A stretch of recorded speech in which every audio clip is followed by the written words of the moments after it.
మీరు కొత్తగా business start చేయాలనుకుంటున్నారా? మార్చ్ 16-17 హైటెక్స్ లో franchise India biggest ఫ్రో expo. YCP మొత్తం 175 అసెంబ్లీ సీట్లకు 25 పార్లమెంట్ సీట్లకు అభ్యర్థుల్ని ప్రకటించింది. మొత్తం లెక్క చూస్తే ఇది 200 సీట్లు. ఈ 200 సీట్లలో ఈసారి బలహీన వర్గాలకు అంటే బీసీ, ఎస్సీ, ఎస్టీ వాళ్ళకి బలహీన వర్గాలకి అధిక ప్రాధాన్యతను కేటాయించారు వైఎస్ జగన్మోహన్ రెడ్డి. ఈసారి ఎన్నికల్లో ఎలాగైనా గెలవాలని వైనాట్ 175 అంటూ మొదటి నుంచి ఒక టార్గెట్తో పనిచేస్తున్న వైఎస్ జగన్మోహన్ రెడ్డి ముఖ్యంగా ఇటు బీసీలను, ఎస్సీలను, ఎస్టీలను తమ వైపు తిప్పుకునే విధంగా ఈ సీట్ల కేటాయింపు జరిగింది. మొత్తం అంటే 175 అసెంబ్లీ సీట్లు, 25 పార్లమెంటు సీట్లను కలిపితే 200 సీట్లు అవుతుంది. ఈ 200 సీట్లలో 100 సీట్లని 50% అంటే 100 సీట్లని బడుగు బలహీన వర్గాలకి కేటాయించారు. మిగతా 100 సీట్లని మిగతా వాళ్ళకి డిస్ట్రిబ్యూట్ చేస్తూ వచ్చారు. ఈ 100 సీట్లలో మనం ఒకసారి చూసుకుంటే మొత్తం ఎమ్మెల్యే, ఎంపీ సీట్ల 100 సీట్లలో 84 ఎమ్మెల్యే సీట్లు, 16 ఎంపీ సీట్లు ఈ బడుగు బలహీన వర్గాలకి కేటాయించారు వైఎస్ జగన్మోహన్ రెడ్డి. ఒకసారి మళ్ళీ చెప్తున్నాను, 84 ఎమ్మెల్యే సీట్లు 100 సీట్లలో 16 ఎంపీ సీట్లు బడుగు బలహీన వర్గాలకు కేటాయించారు. అంటే ఈసారి ఎంపీ సీట్లలో ఒక ఇంట్రెస్టింగ్ పాయింట్ చూడొచ్చు మనం.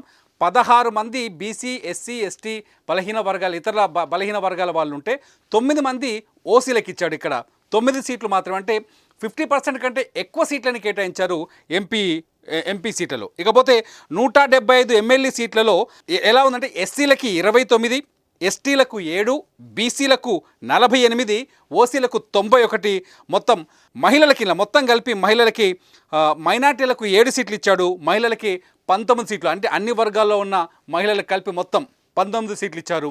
మొత్తం అటు ఇటు అంటే ఎంపీ, ఎమ్మెల్యేల్లో కలుపుకుంటే మహిళలకి 24 సీట్లు కేటాయించారు ఈసారి. ఇకపోతే 25 ఎంపీ స్థానాల్లో ఎలా ఉందో ఒకసారి డిస్ట్రిబ్యూషన్ చూద్దాం. ఎస్సీలకు 4 సీట్లు ఇచ్చాడు ఎంపీ సీట్లు, ఎస్టీలకు 1 సీట్ ఇచ్చాడు ఎంపీ సీటు, అట్లాగే బీసీలకు 11 సీట్లు ఇచ్చారు, ఓసీలకు 9 సీట్లు ఇచ్చారు. ఈ మొత్తంలో 5 మంది మహిళలకు కేటాయించారు, 5 సీట్లు మహిళలకు కేటాయించారు. మొత్తంగా ఒకసారి 200 సీట్లు చూద్దాం.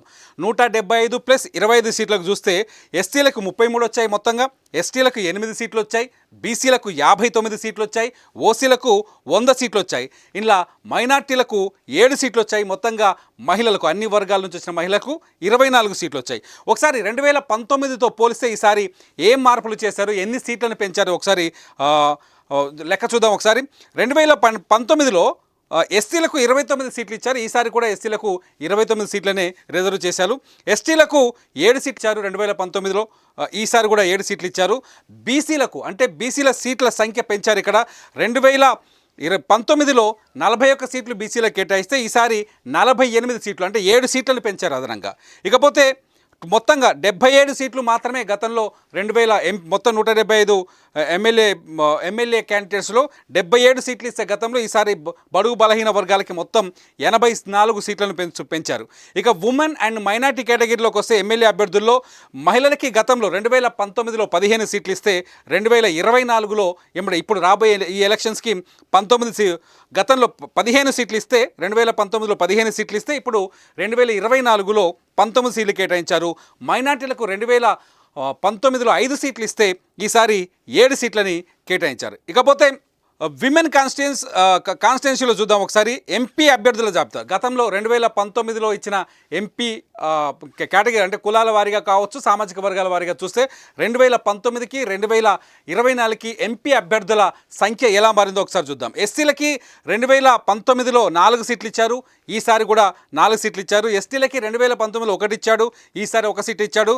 కాకపోతే ఇక్కడ బీసీల సంఖ్యను పెంచారు. బీసీలకి 2019లో 7 సీట్లు కేటాయిస్తే ఈసారి 11 సీట్లను కేటాయించారు. మొత్తం 2012లో 19లో 12 సీట్లను మాత్రమే సామాజిక వర్గాల వారీగా అంటే బడుగు బలహీన వర్గాల వారికి కేటాయిస్తే ఈసారి 16 సీట్లను కేటాయించారు. ఇకపోతే మహిళల దగ్గరకు వస్తే, మహిళల విషయంలో ఎంపీ అభ్యర్థుల విషయంలో మహిళల దగ్గరకు వస్తే 2019లో 4 సీట్లు మాత్రమే మహిళలు కేటాయిస్తే ఈసారి ఎంపీ అభ్యర్థులుగా 5 మంది పోటీ చేస్తున్నారు. మొత్తంగా వైఎస్ జగన్మోహన్ రెడ్డి చాలా స్పష్టంగా ఉన్నారు.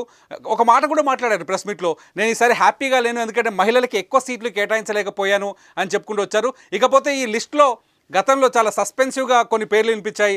అంబటి రాంబాబుకు సీట్ లేదన్నారు, కానీ సత్తెనపల్లి నుంచి అంబటి రాంబాబు పోటీ చేస్తున్నారు. నగరిలో రోజాకి సీట్ లేదని ప్రచారం వచ్చింది, కానీ నగరి నుంచి రోజానే పోటీ చేస్తున్నారు. విడుదల రజని గుంటూరు వెస్ట్ నుంచి పోటీ చేస్తున్నారు. మొత్తంగా పిఠాపురం నుంచి ఎవరైతే పవన్ కళ్యాణ్ తాను పిఠాపురం నుంచి పోటీ చేస్తున్నారో అక్కడ ముద్రగడ పోటీ చేస్తారనే ప్రచారం జరిగింది. కానీ పిఠాపురం నుంచి వంగ గీతకే అవకాశం ఇచ్చారు. మొత్తంగా చాలా ఆసక్తికరంగా ఉంది వైసీపీ లిస్ట్. ఎంతో కసరత్తు చేసి ఒక 2-3 నెలలుగా అభ్యర్థులని ఎంపిక కొనసాగిస్తూ వచ్చిన వైసీపీ లిస్టులో మరి ఎవరు గెలుపు గుర్రాలుగా మారబోతున్నారు? మొత్తానికి ఏపీ ఎలక్షన్కి ఒక ప్లాట్ఫామ్ వచ్చేసింది.